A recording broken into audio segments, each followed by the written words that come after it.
Hello and welcome to the Breaking Free podcast. I'm your host, Nathan Francis, and today I'm very grateful to be joined by Luke Balcke. I was guided to Luke Balcke only 2 days ago, but when this conversation goes up in a few weeks, it's been a few weeks since, but yeah, I was guided to Luke's reel he did from taking a piss on plants. He took a piss on a plant, and the plant was, he actually asked permission to piss on the plant. And then the nature and the trees and that were actually quite sad and dense about what's going on in the world currently. And it was really powerful reel because then the next day I went out into nature and got that same vibe and that same energy of the trees and stuff, which we'll delve into soon. Luke's an awesome guy.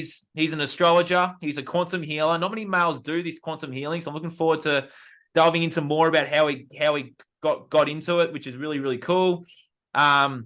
I myself have done some quantum healing sessions in the past with an awesome person here where I'm from. So it's really cool to have a male doing this work and standing up. And yeah, we just need more males out there. So hopefully Luke's story can inspire more people to step into their power and tap into their own spirit. So Luke, I'm very grateful that you're here today, mate. This is going to be an awesome chat. You're an awesome person from about the 5 minutes that I've spoken to you for. So let's rock and roll into your story, brother. I'm so keen for this one.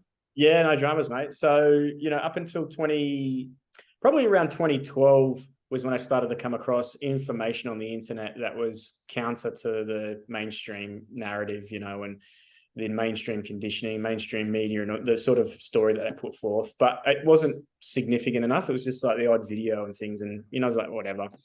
But I found myself living in a life up until about, 2014, where I had a pretty successful business. I was a pest controller, working on the Gold Coast. I had a wife and 3 kids.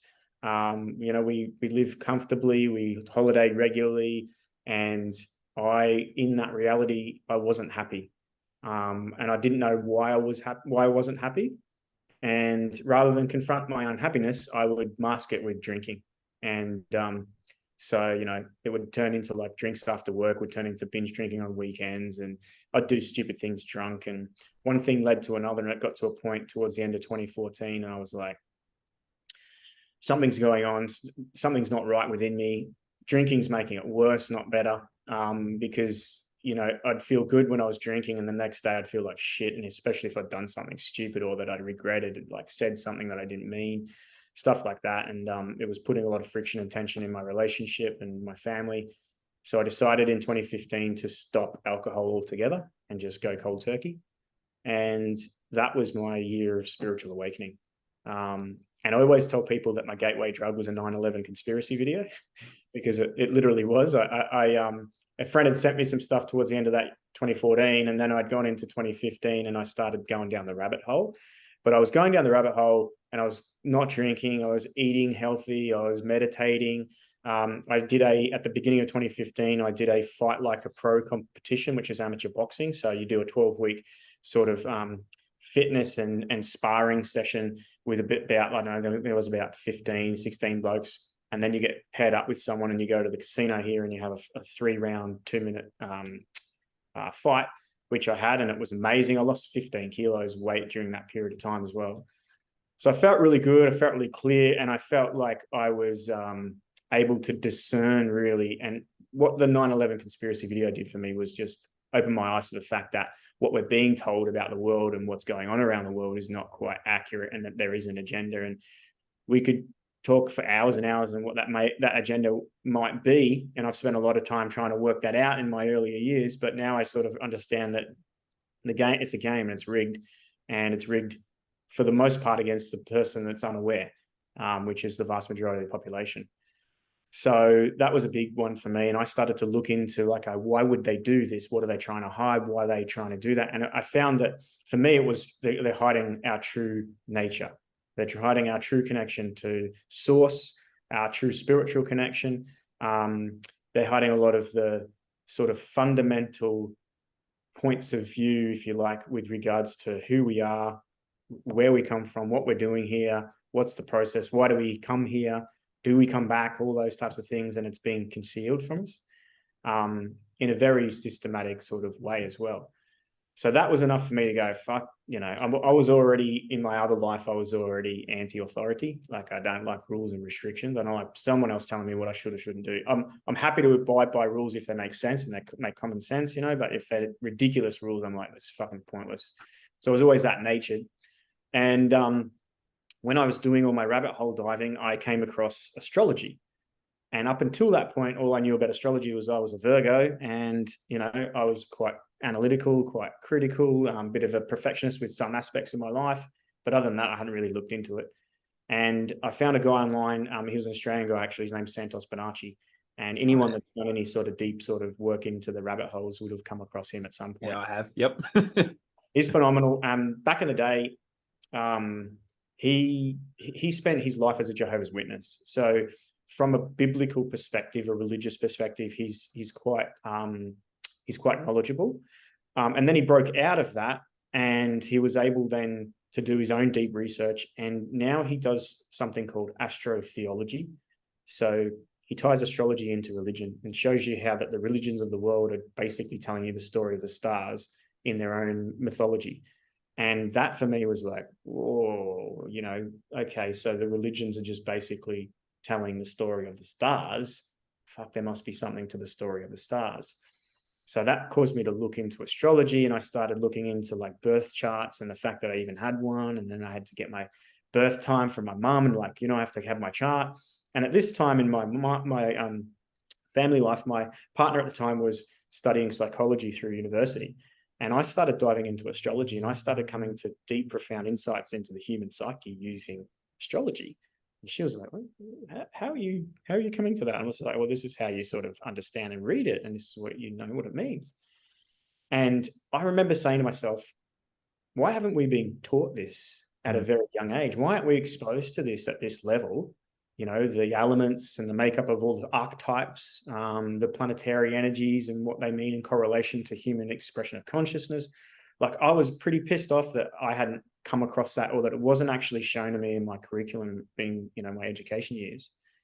And it spoke something to me. It was almost like it was answering questions about myself. It was helping me understand myself on a much deeper level than I've found anywhere in my life up until that point. And, albeit that I was going through this sort of awakening, I stopped drinking alcohol, I was clear of mind, and I was starting to question like reality. And it started to provide a lot of the answers, not to necessarily say that's it, it's finite, but just the awareness around understanding different aspects of myself and in my life and my behaviors and characteristics and those things.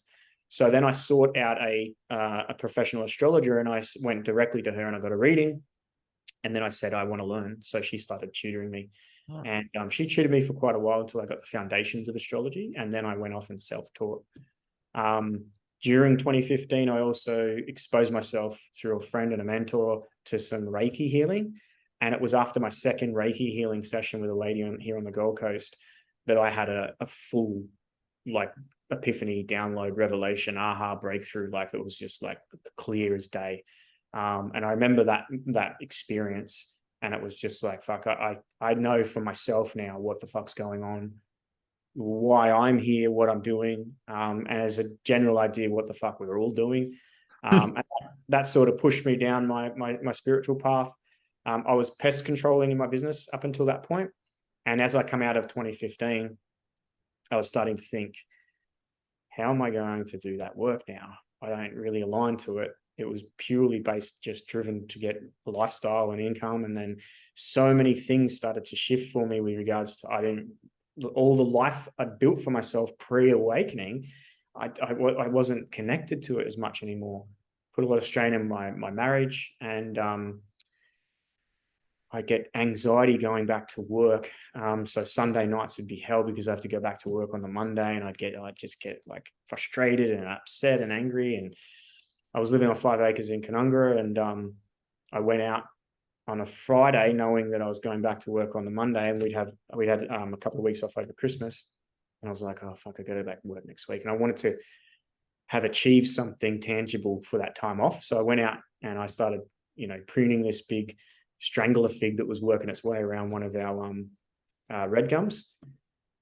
And about 3 hours later, I'd taken this strangler fig down until I had the trunk left. And long story short, I chopped the tree down, and when it hit the ground, it bounced back and hit my back and broke my back. Shit.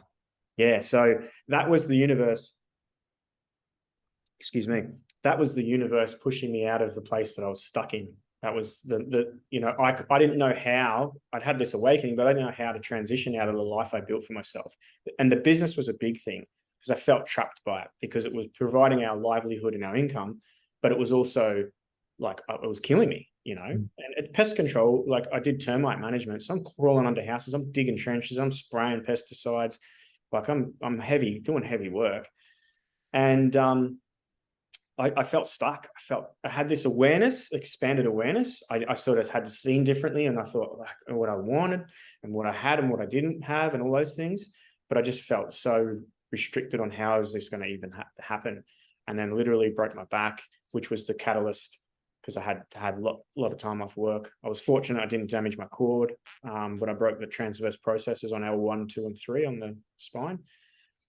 Anyway, that caused me to align to a person that was interested in acquiring my business. So that was the catalyst to sell the business. And after the business, I didn't really have an idea of what I was going to do after that. All I was doing was running away from what I had I didn't want. And when I sold the business, very soon after that, I went down into a very fucking dark hole, into a depression, what most people call the dark night of the soul. And I went down there, and to the point that I couldn't function. I couldn't function. I could hardly talk. I wouldn't get out of bed. Like, I was down. And my family were like, you got to see a doctor. So I went to just a general practitioner and got a referral to see a psych. And I saw this awesome psychologist here on the Gold Coast, started taking antidepressants, and worked with him with some therapy on some really deep fucking things that I was going through. And a lot of it was, what I thought I was supposed, or who I thought I was supposed to be, and what I thought I was supposed to do based on what I thought my parents wanted of me. And they wanted the best for me, but I just thought I had to please them in a certain way. I had to sort of, follow what their guidance was. And I'd done that and built a life that I was living in that I was miserable. So when I had my dark night of the soul, it was like I had to confront that pattern that I built in my own psyche and mentality. And that was hell. Because what I was most afraid of was being a failure in their eyes, especially my father's eyes. I was so afraid to be a failure. And here I was, I'd sold my business, had my awakening, sold my business, and have this breakdown. And now I'm not working. And now where's the money going to come from? What about my family? And I felt like a complete failure. So there was some pretty significant turning points along that journey and that therapy. And the psychologist was fundamental to a lot of that, because he helped me reframe my story and help me look at my life and myself and my father and my relationship, my family, from a completely different light. And I had a really big breakthrough. I think I must have done about 8 weeks of therapy every week. And I had a really big breakthrough. And then when I went to see him after that, I had 2 more sessions, and then I said, I'm getting off the antidepressants. And he said, oh, you're supposed to, 6 months to, and I said, no. I'm just getting off the antidepressants. I'm done. Like, I'm good. I'm clear, And he's like, really? I'm like, yep. So I saw him a couple of more times off the drugs, and then, continued on my life. Another thing that was challenging for me in that period was, a breakdown in my marriage. So I went through a divorce and separation from my family, and that took me down to Melbourne. So I was living in Queensland, but we ended up moving back down to Melbourne, where my partner was from. And we lived there for a period of time. That was 2017, 18. 2018, I was still, all this time as well, I was still studying astrology. And in 2018, when I moved to Melbourne, I had a part-time job. I had a full-time job actually, and it was going nowhere. And I was still studying astrology, and it got to the October, I think, or November of 2018. And I said to the boss, I'm done. And I started, reading astrology for people. Started with an Instagram page and started sort of saying, hey, I can read your birth chart. I had some savings from when I'd sold and, separated, and, the business as well as the house and everything and all that. So I used that to sort of fund my entry into astrology. And 2019 was a massive growth year. I started to build a good sort of database of clients in Melbourne. And then I started doing live events every month at a cafe in Mordialloc. and just talking about astrology and talking about the astrology, like weather reports ahead and stuff like that, and started to get a good following. At the end of 2019, I did a workshop event. I think I had about 50 people in the room when we were talking about the astrology of 2020, 2019 and 2020. And I remember saying to people, right, we've got a Saturn-Pluto conjunction happening right at the beginning of 2020. So I don't know what's going to happen, but it's going to be massive. And it's going to mean that you're going to have to step up and take huge responsibility in your life, like massive.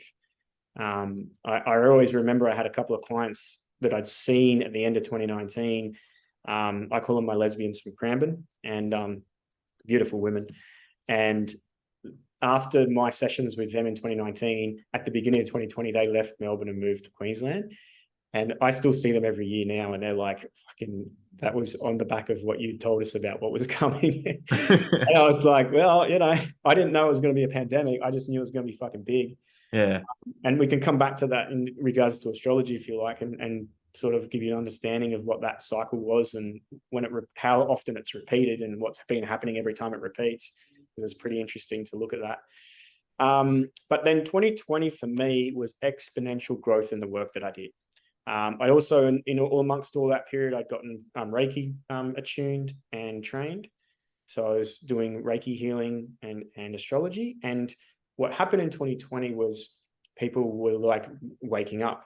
They were like, what the hell's going on in the world? It was a massive wake up call, right? And I was online talking about not only from an astrological perspective, what was going on, and giving like mini little reports and updates. And, you know, there was one point I was like, oh, they're about to bring in the mask mandate and they're going to do it now because this is what's happening astrologically. And sure enough, bang, like that. It was like, bang, you got to wear a mask now. It's like, fuck, okay. It was almost like it was like clockwork. They were following the cycles of the planets. But that year for me went from like having a very basic social media following and seeing clients and still having to self-fund my lifestyle because I wasn't making enough money to being able to fully do what I do without needing any supplements or anything like that. It was huge growth, and it's still ongoing in the back of that year. And I know for many people there was a massive awakening that happened, but it was also extremely difficult and challenging for a lot of people. For me, it was probably one of the biggest years I've had as far as growth and development and like I was like, fuck, I'm doing well. So that was an interesting period of time. In amongst all of this, I have this mentor who's not a mentor, he's a friend, but I think of him as a mentor, even though I don't tell him he's a mentor. And we regularly catch up for a coffee or whatever. And I remembered not long after I'd moved to Melbourne, he rang me out of the blue and he's like, he's Irish. He's like, hey, how you doing? And I'm like, yeah, good. Told him everything that had happened. And now I'm like, oh, fuck. You know, I was in a real spot, and then I did ayahuasca. and I was like, oh, yeah. And about 3 years earlier, I had come across that on a Joe Rogan podcast way back in the day, and him talking about it, and Graham Hancock and all those types of characters. And I was always like, I want to do this. I got the book, The Spirit Molecule by Dr. Stephen Straussman, read that, and I was like, I want to do this. But back then, you had to go to the jungle and do it over in the Amazon or Peru or wherever. And I just didn't have money or the time, and I had a family, and I couldn't just go and leave for a couple of months and do that. So I never did. And then here is my mentor just coming into my life at the right time and telling me that he just recently had done it. And I said, where'd you do it? Did you go overseas? He said, I did it in Byron Bay. And I'm like, oh, you can do it in Australia? And he's like, yeah, I might have someone. I can hook you up. But look, don't tell me now. Go away and have a think about it. And if it connects, would you come back to me? I literally went that next week, and I was sitting in my car on the side of the road. I was doing something, and I was listening to a random playlist on Spotify, and up came Incubus and a song of theirs called Mother Medicine. And it was in that moment that I just went, I'm doing it. Like, I'm doing it. I rang him up and I said, yeah, I'm in. He said, leave it with me. That night at like 9:30, 10 o'clock at night, he gets on the phone. He's like, what's your email? I got an email. Anyway, I think that was on the Monday, and then there was going to be a retreat on the following weekend. And I think there's some spots if you get in. And so I got in, and I went and did some plant medicine, some ayahuasca.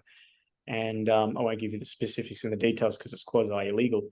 But that was huge. 3 sessions over a 5-day period, and that was, yeah.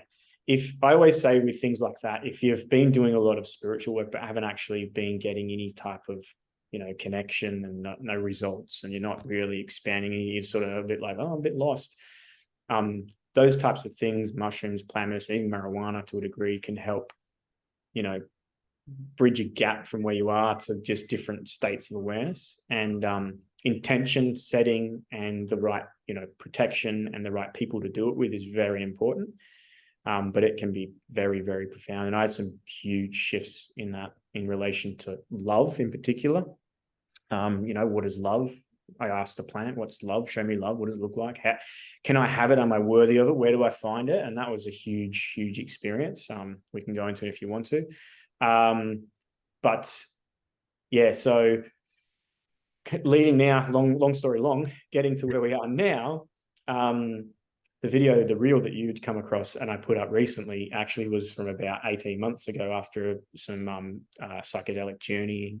And during that, I'd come out to purge or use the bathroom, and we were encouraged to go in nature, you know, to offer it to nature. And here I am doing that, and without, you know, obviously it's a psychedelic experience, so people could say, oh, you're hallucinating. It's like, well, perhaps it's hallucination, perhaps it isn't. But I tend to think we're, you know, they're terms that we give to those types of things so people can just cast them aside as like, you know, crazy, you know. But I was definitely connected to different levels of awareness and consciousness, and the plants were speaking to me. And it was when I came around to that particular plant and it was black spot all over it, no flowers, looked sick. And I asked it what was happening. It said it's got cancer and it's dying like the earth. And then this big tree, like the biggest tree in this whole little area where I was, said, yeah, no one's listening to us. And I was just like, whoa, I still get goosebumps when I got goosebumps now. Yeah, no one's listening to us. And I'm just like, well, he's like, you know, we've been here forever. We've been here since the beginning. We're always here. You guys come and go. We don't. We stay. No one knows. No one's thought to ask how we do that. Like, and this is a conversation I'm having. You know, obviously it's going on inside my head, but it's not me speaking. It's his words or it's or whatever's words, right? And yeah, I said, because I'd asked, a few people have asked me this question since that reel. They've said, you know, did you ask them about what do we do? And I said, yeah, I did. I asked them, I said, well, what do we do? And they said, you got to reconnect. And the way in which you do that is reconnect to yourself, reconnect to your body, and then you got to reconnect to the earth, and you have to reconnect to one another. And if you don't do that, you're not going to be here. And he said, that's why we stay. I call him he, the big tree. That's why we endure, because we're connected. We're connected to the earth, which is where we live, we reside, but we're connected to one another. We're all connected.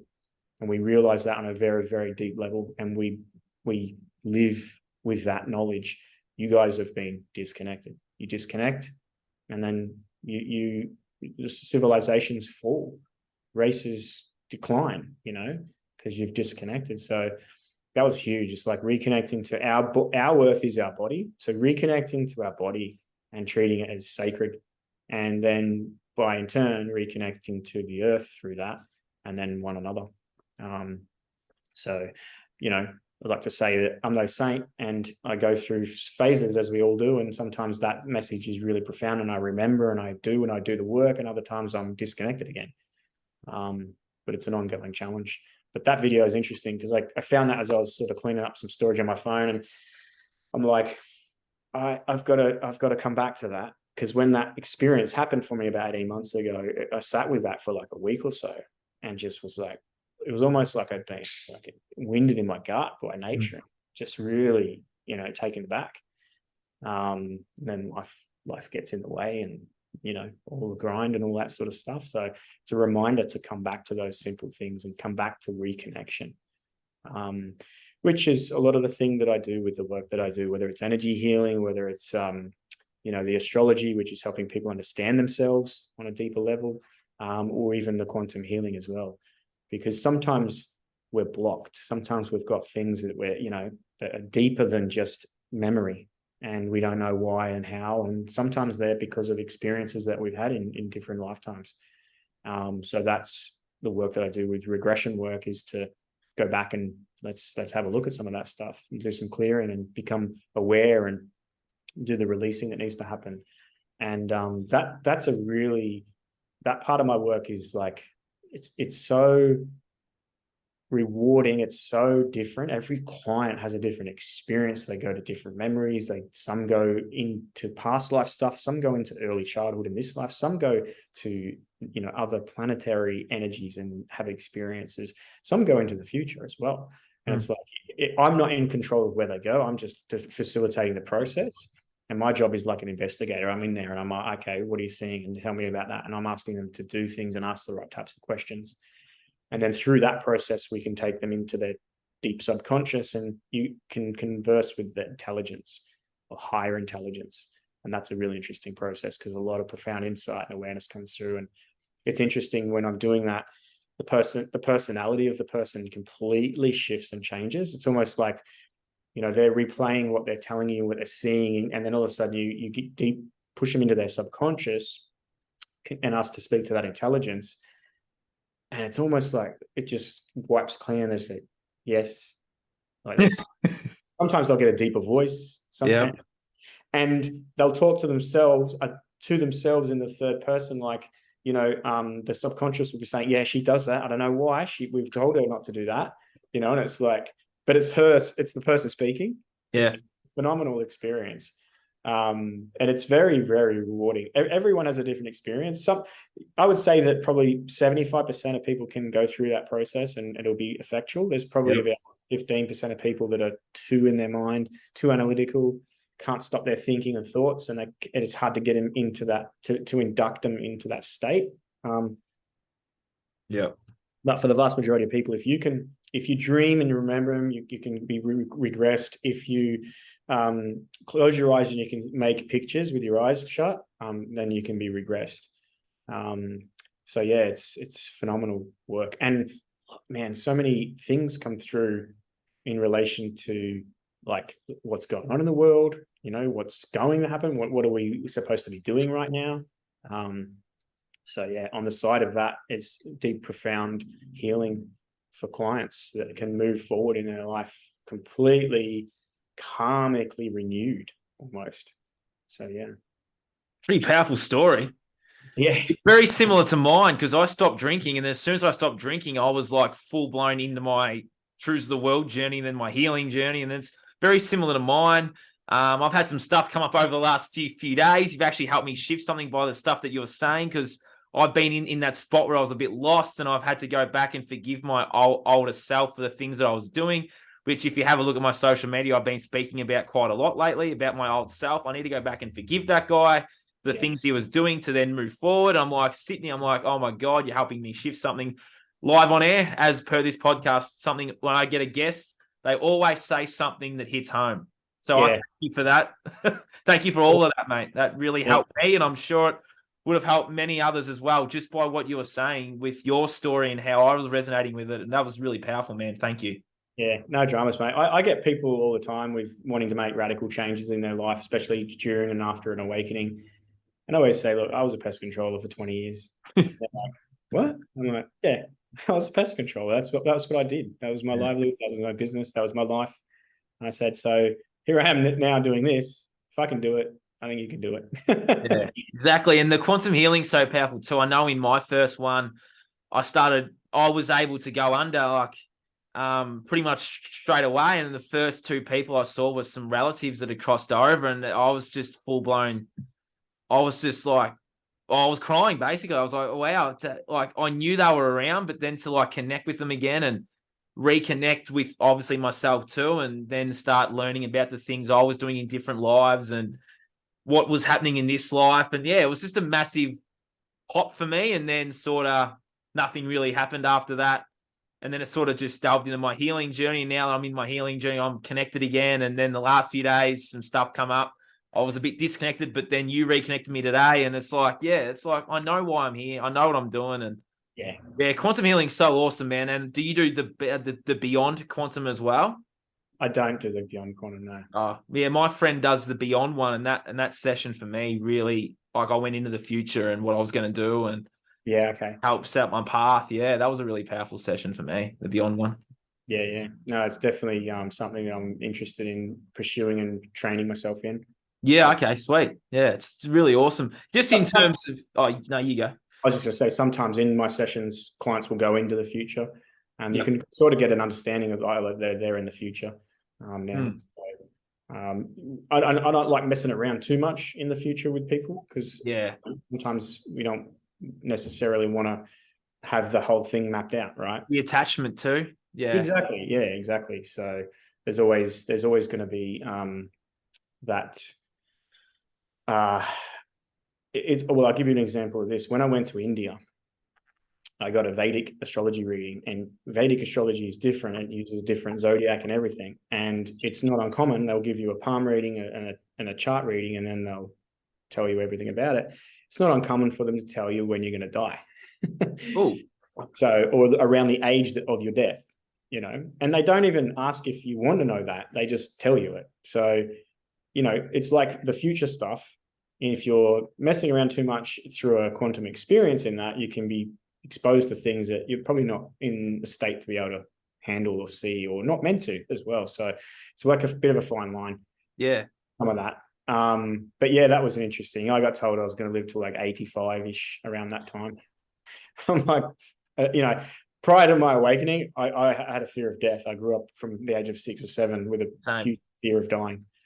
Just because of the story I was told about what happens when you die it didn't connect me to any sort of like fulfillment and hope and like, oh yeah, this is amazing. It was more like, oh, that's it, it's over.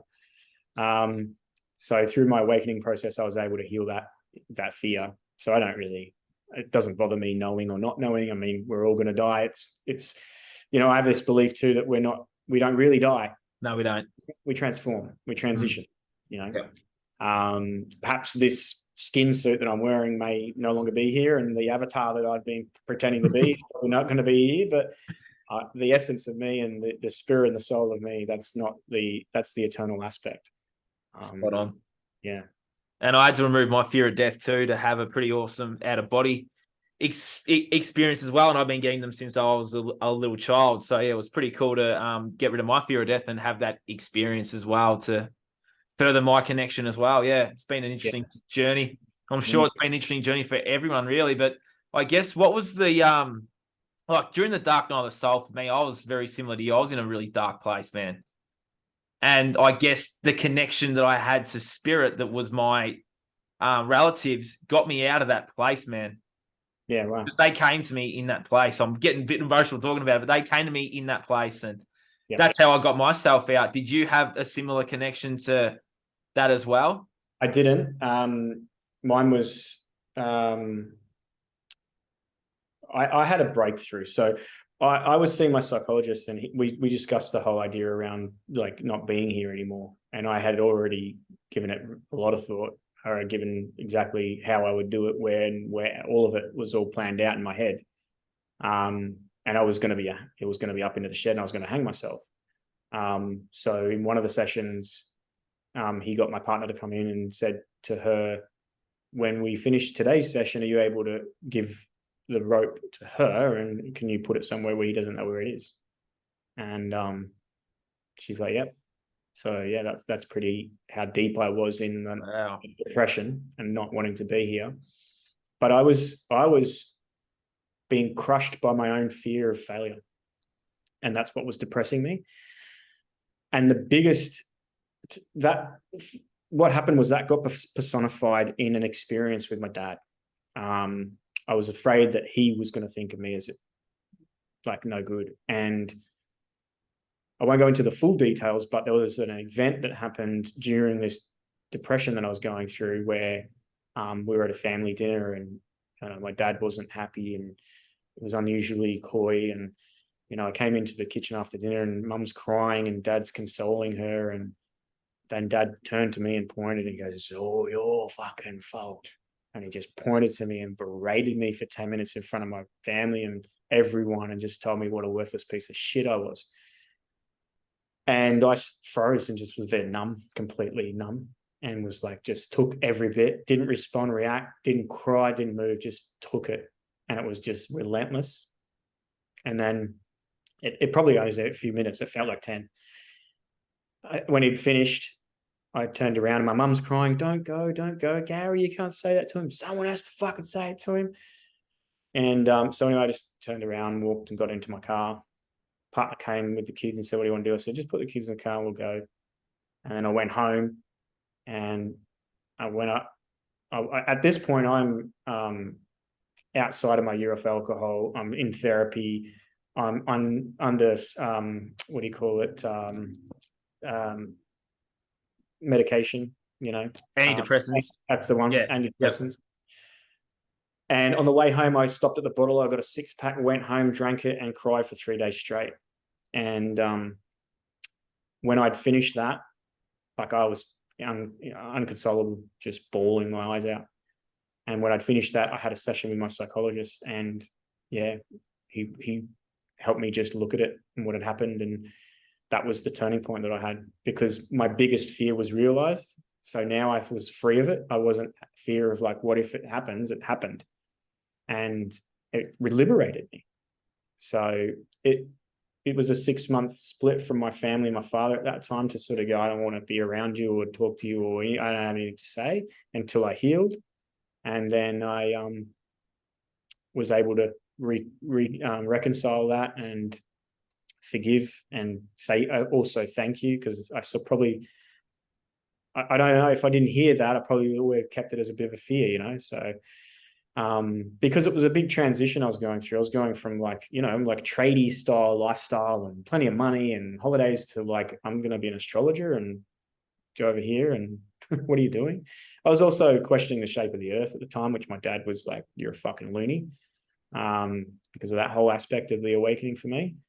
So it was creating a big rift and dynamic. And then it was the catalyst that was like the worst fear that I had got realized. And I went, oh, after I, fucking released from it, I was liberated from it. So that was the turning point. That's my biggest fear. Right. Yeah. You've really hit home there, brother. Yeah. I haven't got any words. I'm just sitting here about to cry. Yeah. Well, it's a big one, mate, because, we don't get, there's no initiation for men in Western world from adolescent to adulthood. And a lot of cultures around the world do have an initiation process from adolescent to adulthood. We don't, and we're out there and we're lost. And we're trying to do the best we can. And our parents are trying to do the best they can. Mm. But it's hard. And it's not to blame our parents.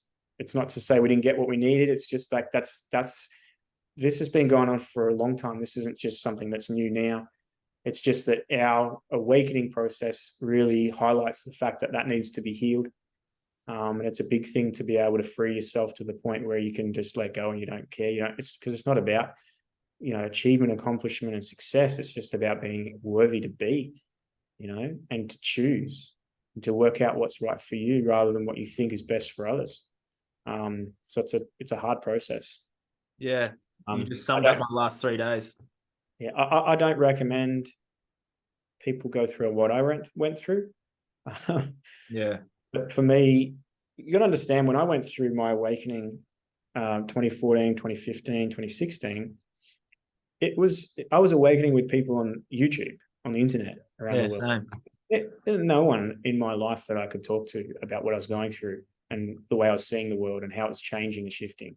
In my immediate family, in my extended family, in my social circle, nothing, no one. Yeah. Very isolating process. And sometimes along that journey, you get into this profound insight and awareness. You want to share it. And if you're sharing it with someone that doesn't have that awareness, they tend to reject it.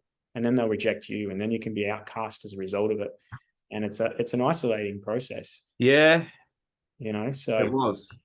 Yeah. And that's what a lot of people felt 2020 and beyond, is that same like outcast, ostracization and, detachment and unworthiness. And it's like, oh, it's hard. It's heavy. It is. And for a lot of people too, it can depress them and break them. It certainly broke me, that process. Fortunate enough. Yep. That I wasn't, going to do that. But I also understand that for some people that's where they get to, and I don't judge that. I just accept that's where they were at. It's as best they could do. And for me, what I look at is now, if a person's transitioning, their soul's going to no longer be suffering. So we do a lot of the suffering here in this earth realm. And we're doing a lot of the suffering in this earth realm is because we've been conditioned to be completely disconnected from our nature and who we are and our spirit and one another. And we're lost, so the awakening process is to start to wake up to that. And it means that the reality that you've lived and the people that were in it, you're going to have to overcome their perspective, their opinions, their point of view, the way they see the world. And it's a path that you're going to walk. It's not easy. No. Too, that I'm finding a lot in the work that I'm doing now is that people have had the awakening in 2020, 2021-ish, but are sort of at a point now of like stagnation because it's not continued. So it's sort of almost pulling them back into the old type of living and lifestyle and the old measures of value and worthiness. So, we're going to have an astrological alignment this year with Venus retrograding in Leo, and it's a real opportunity to sort of recraft your self-image, the way you see yourself from the lens of the heart, and, I said on my video last night, I said basically, if you loved yourself and accepted yourself deeply, if you loved your life completely, if you loved everyone within it, and if you loved the world and everything and everyone around it, like if you loved that deeply, how would you see yourself? How would you look at yourself? How would you feel? How would you express yourself? And this year, for those of us that are on that journey of awakening, and it's not an awakening and now I'm awake, it's a continual process that I don't think really ever completes. No. Enlightenment, and that may be a long time away, but for a lot of people that are on their awakening journey, this year is going to be a lot about that. It's coming back to what really matters most and connecting through the heart into your life. And especially too with beyond this year as well, like the work that's done this year in reconnecting to the heart and what matters most and keeping life simple and being really grounded in that is going to serve you really well for the next few years, because we're still going through massive changes, and the dying system is relentless in its pursuit of pushing sort of restriction and fear and disconnection.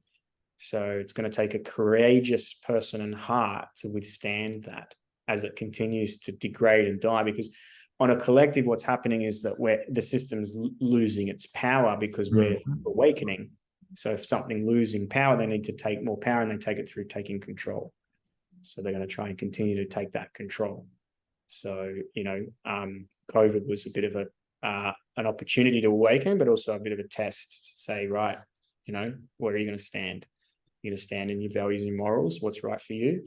That might mean you have to go against things, family and society and culture, and you might lose your job and all those types of things. So now it's like, okay, that's happened, but how have I integrated that now into my spiritual awareness? I've awakened up, I've seen the world differently, I'm not looking at things the way I used to do.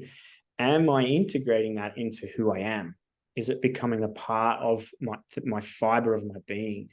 Because here's the thing too, who I was pre-awakening, that was just someone I was being because that's the way I'd been conditioned to be.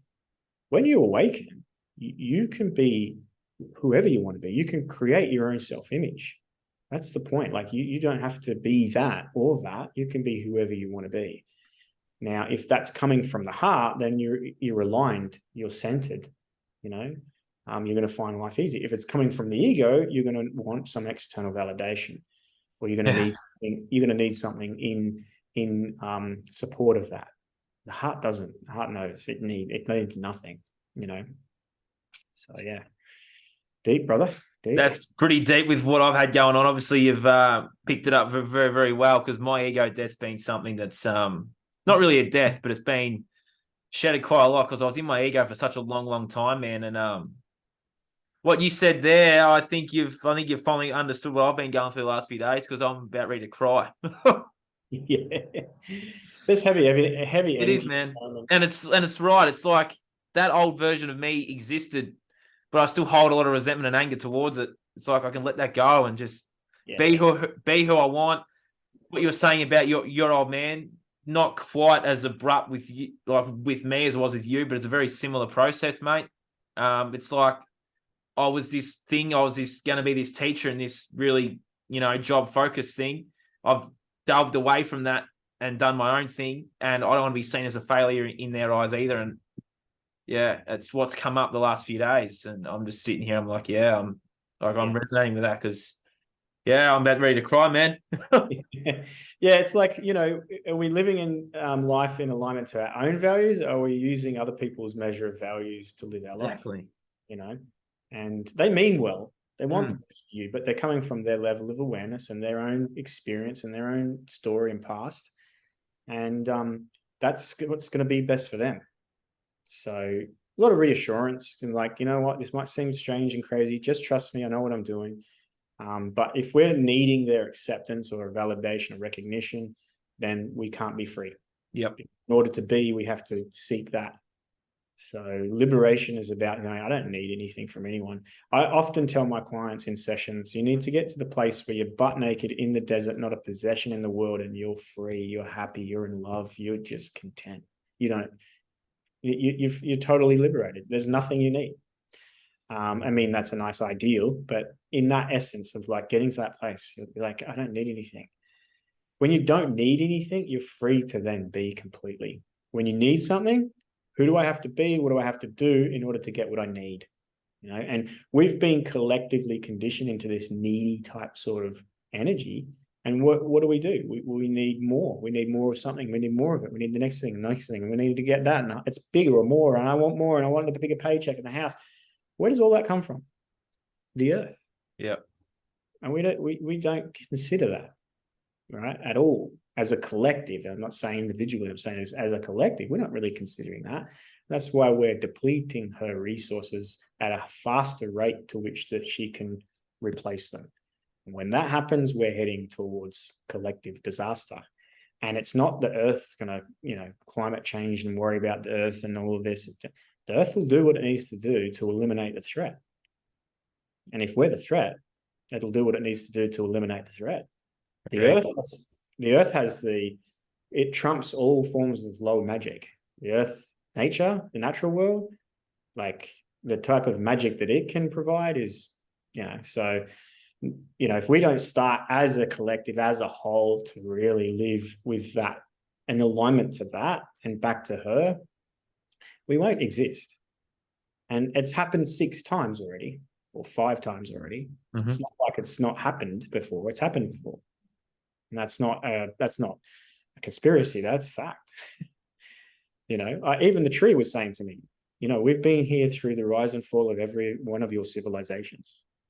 We've been here through the whole lot of them. You haven't. So it's an interesting thing.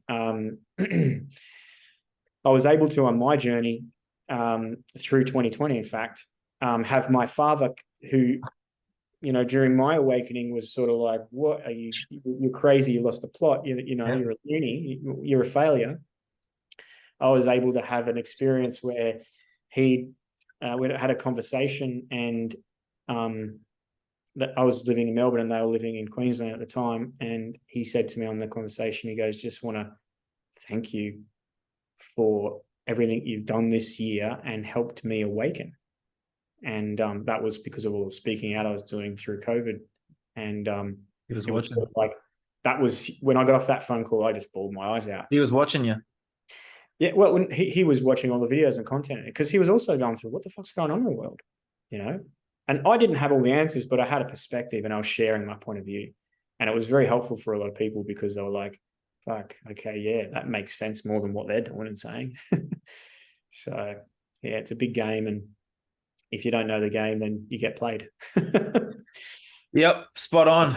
That was a pretty awesome chat, man. I knew we were going to go deep today after my last few days. I knew we were going to go deep, but I didn't realize it was going to be really, really personal. And I've got to pick your brain off air about some stuff because I need some advice, man. Yeah, absolutely, mate. No problem. That was an awesome chat. We have to wrap it up yet. I had a few questions for you, but Go for it.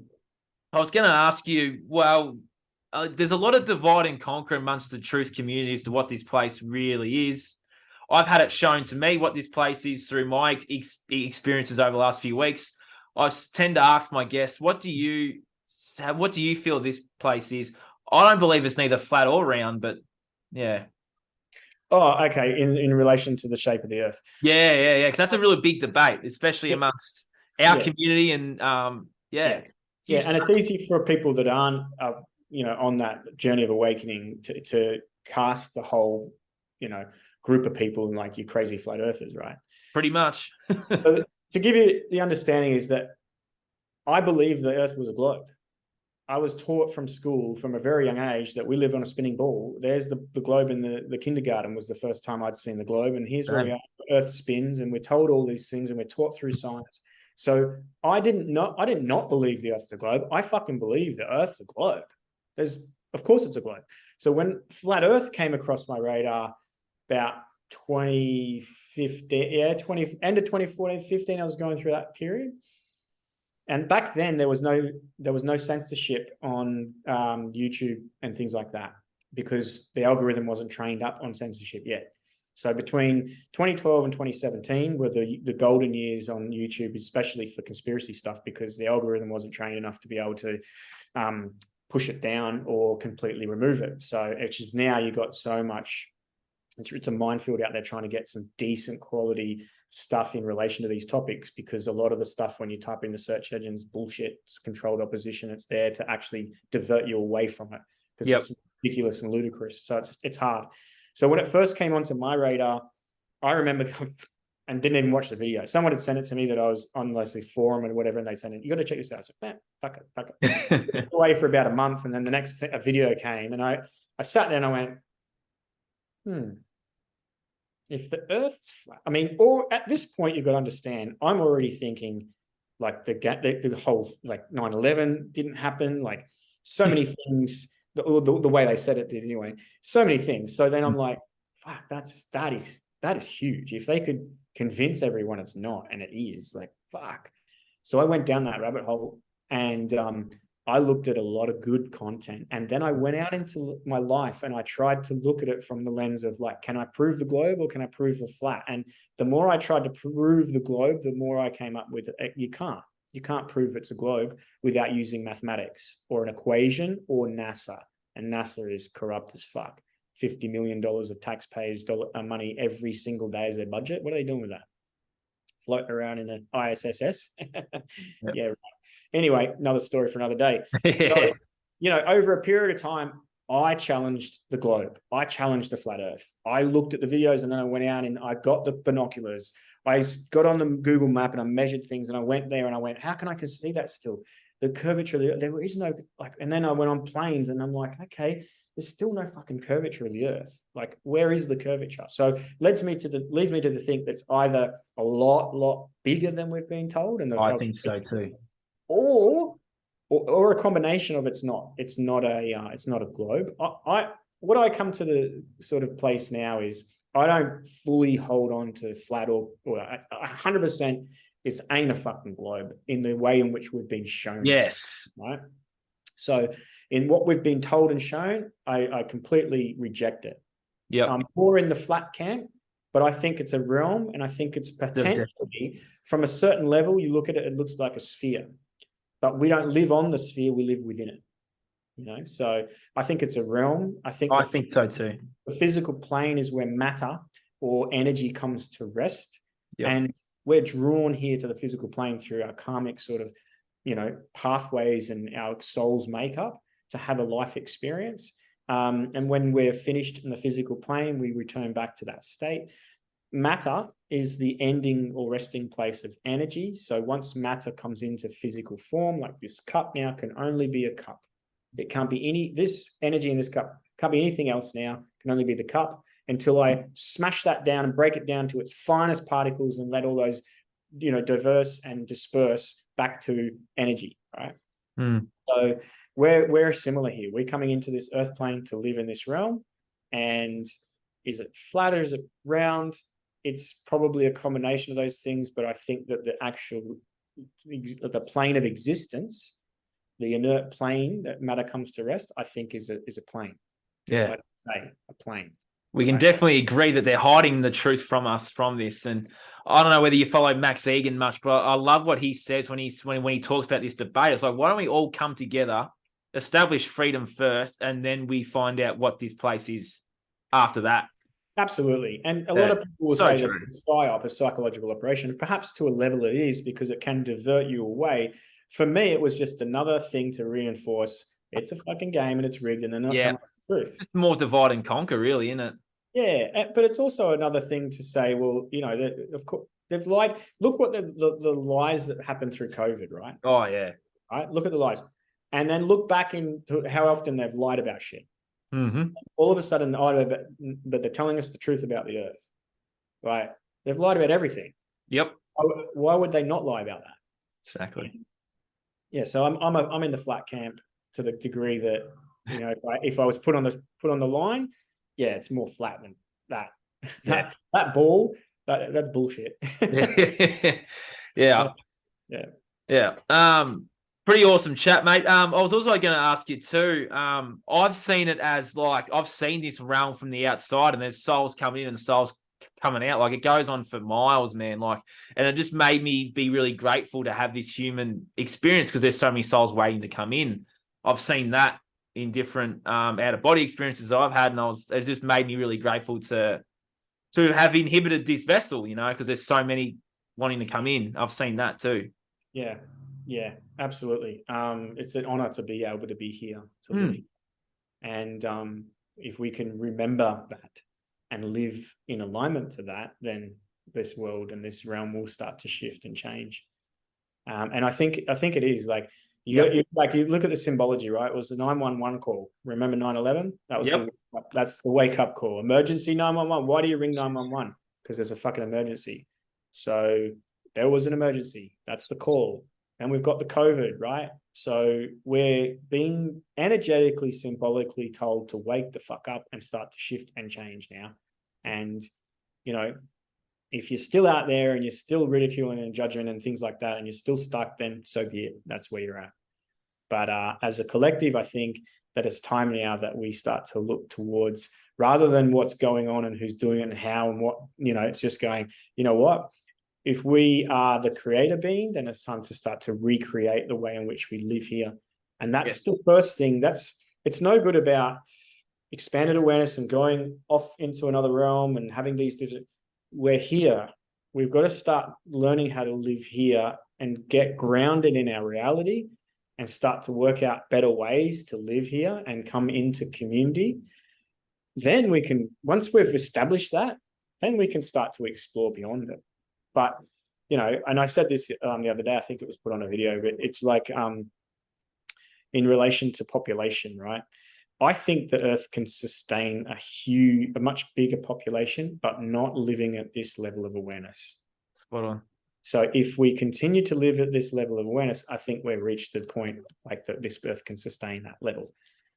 So that we're going to have to come back to more simple ways to live and less consumerism and, being more just happy with our immediate environment and being in alignment to nature and understanding that it's not an endless sort of shop that we can just continue to pull shit from and use and abuse. It's like we've got to start to live more in balance.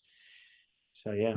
I agree with that. All right, 2 questions left. My next question was going to be, what was it going to be? I had it in my head and I was listening to what you were saying. I was resonating with it and now I've lost it. I think the question was going to be something along the lines of, what was it going to be? I might ask this question. Hopefully it comes back. So usually towards the end of my podcast, I ask my guests if someone's resonated with your story and this podcast and someone's about to have an awakening or they're starting to feel as though, oh, okay.